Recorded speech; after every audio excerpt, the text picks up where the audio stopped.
Welcome to my channel. Last month ఒక phone call వచ్చింది నిజామాబాద్ నుంచి. కస్టమర్కి 6000 లీటర్స్ ఆరో ప్లాంట్ రిక్వైర్మెంట్ ఉంది. అది కూడా వీళ్ళకి యాజ్ పర్ ఐఎస్ఐ నామ్స్ ప్రకారం ప్లాంట్ కావాలన్నారు.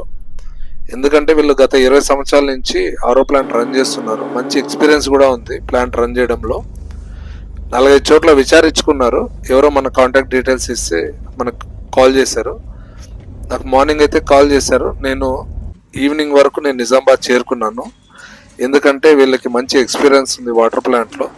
సో ఒకసారి సైట్ విజిట్ చేసి ఆ పాత ప్లాంట్లోటివి ఏమన్నా మనకి కొత్త ప్లాంట్లో రిక్వైర్మెంట్ అడ్జస్ట్మెంట్ చేయగలిగితే బాగుంటుంది కదా అనే ఉద్దేశంతో నేను వెళ్ళడం జరిగింది. అక్కడ వెళ్ళిన తర్వాత సైట్ అంతా విజిట్ చేసి నేను అప్పటికే ఒకసారి కస్టమర్తో మీటింగ్లో కూర్చున్నప్పుడు కస్టమర్ ఏమన్నారంటే, మొత్తం మనం కొత్త ప్లాంట్కి వెళ్ళిపోదాం సార్, పాతదైతే నేను డిస్పోజ్ చేసుకుంటా అన్నారు. సో అలా అని మొత్తము ఒకసారి సైట్ అయితే చూస్తున్నప్పుడు వీళ్ళ దగ్గర ఆల్రెడీ స్టోరేజ్ ట్యాంక్స్ అయితే ఉన్నాయి. కాబట్టి మన స్కోప్లోకి స్టోరేజ్ ట్యాంక్స్ ఏం అవసరం లేదు సార్.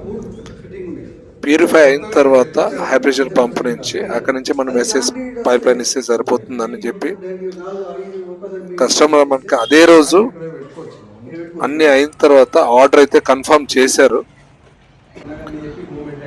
కన్ఫర్మ్ చేసి మనకి పేమెంట్ కూడా సేమ్ డేనే అరేంజ్ చేసేసారు. మనకైతే 15 days టైం ఇచ్చారు కంప్లీట్ ప్లాంట్ ఇన్స్టాల్ చేయడానికి. నేనైతే పేమెంట్ తీసుకుని మళ్ళీ అదే రోజు రిటర్న్ హైదరాబాద్ వచ్చేసాను. 15 days టైం ఉంది కాబట్టి ఆ టైంలోనే మనం కంప్లీట్ సైట్కి ఎలా అయితే బాగుంటుందో చూసుకొని దాని ప్రకారం అయితే నేను ప్లాంట్ అయితే డిజైన్ చేయడం జరిగింది. రా వాటర్ పంప్ నుంచి up to high pressure pump వరకు సిపిసి లైన్ ఇచ్చాము.